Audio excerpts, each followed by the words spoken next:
Bonjour. Aujourd'hui, on va s'intéresser à une rencontre qui, franchement, il y a encore quelques années, relevait purement de la science-fiction. C'est la rencontre entre l'intelligence artificielle et la foi. Un carrefour assez fascinant où la technologie de pointe croise des traditions millénaires. Voilà la question qui va nous servir de fil rouge. Une question qui paraissait complètement théorique, un peu philosophique, mais qui, aujourd'hui, est devenue une réalité très concrète. Et pour comprendre comment, on va décortiquer un cas d'étude bien précis qui se situe exactement à cette intersection. La plateforme Spiritus AI. Alors, quelle est la mission de Spiritus AI? Pour bien saisir le projet, il faut aller au-delà de l'aspect purement technique. Ce n'est pas juste un nouvel outil, non, il y a une vraie vision derrière, celle de mettre l'intelligence artificielle au service de l'Église. Eux-mêmes se définissent comme une collection de modèles d'intelligence spirituelle. Alors qu'est-ce que ça veut dire?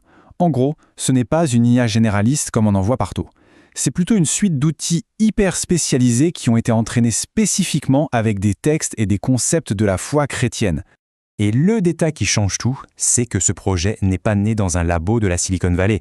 Non, il est développé par une personnalité du monde religieux lui-même, le pasteur Alesi. Et ça, c'est crucial, parce que ça place d'emblée l'outil dans un contexte de foi, et pas seulement de technologie.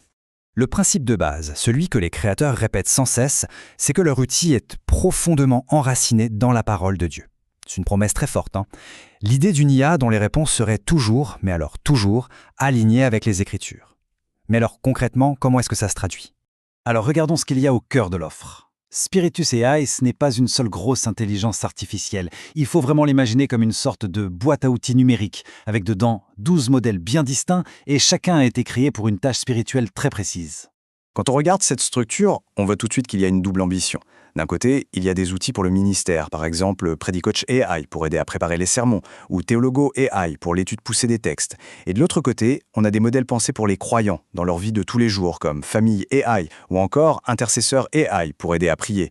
L'objectif est donc bien d'intégrer l'IA à tous les niveaux de la pratique religieuse.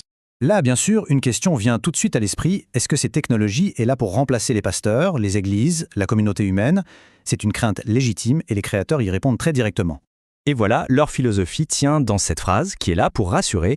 L'IA n'est pas un substitut à l'Église, non. C'est un outil pour la soutenir, l'enrichir et l'équiper. C'est un positionnement vraiment stratégique et très important pour eux. Ce tableau, il permet de bien visualiser la répartition des rôles. D'un côté, on a l'IA. Son rôle, c'est de soutenir, d'enrichir, d'équiper.